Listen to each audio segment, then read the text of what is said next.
Okay, part 1 ng Gilas at saka New Zealand, no? FIBA World Cup qualifiers. So, maganda yung pinakita ng team, no? Double OT, double overtime.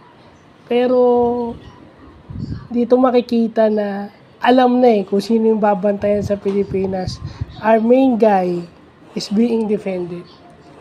So kahit lumaban tayo, kung ano yung ginagawa ng kalaban sa atin, yun ang hindi natin nagagawa. Rebounds, okay yung turnovers pero yung depensa at saka yung rebound by committee, yun yung hindi nagagawa. Ako hindi ko sisisihin si Brownlee, hindi ko sisisihin yung players. I'm blaming the preparation.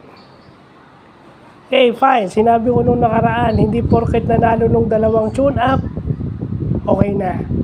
But, anong naitulong ng dalawang tune-up na yun? Niready yung mga players for dikit.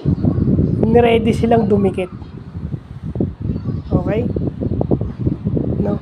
Hindi natin na-control yung dami nating turnover, no? Yung predictability ng offense natin. At saka yung ganda ng depensa ng New Zealand, yun yung hindi natin nasolusyonan. I'm blaming the preparation of the team. Kasi, tingnan nyo yung KBL, yung Japan V-League. Pag FIBA, off-season sila. Ang PBA, conference break, may laro pa ulit. Diba? Sila Tamayo, sila Edu, off-season yung liga nila. Sila Dwight. Pero yung mga PBA player na kasama nila, naglalaro. Diba? At yung core at yung Hinebra players na kasama sa Gilas, ilang days lang ang pahinga. So ano ba talaga ang priority nyo? National team o profit? Hindi nyo kasi pwede sabihin na sumusuporta kayo sa Gilas tapos ganyan.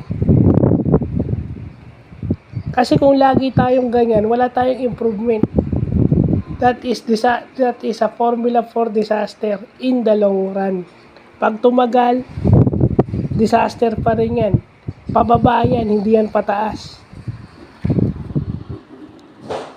Yes, ang pinakamagaling na is PBA. PBA pa rin, PBA players pa rin with yung mga players naglalaro international.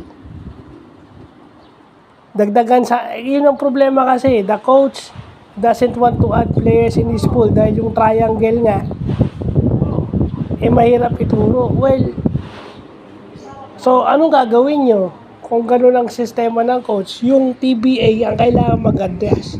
Kasi tingnan mo yung ibang liga, Edu, si Tamayo, si Giambao, si Dwight, nagpapahinga. Samantalang yung mga kakampi nila naglalaro pa. Championship. Kasi imposibleng hindi nila napanood si Brownlee. Dahil nga, televised ang PBA is kahit online, napanood nila to si Brownlee at nai-scout yung kanyang mga plays. The same plays na niraran nitong coach niya matigas ang ulo. At pati itong in-check na ewan ko. Ayaw din na sasabihan kahit tama naman siya. Kahit tama naman yung sinasabi, ayaw makinig. Porket nasa San Miguel siya. So, yun lang po.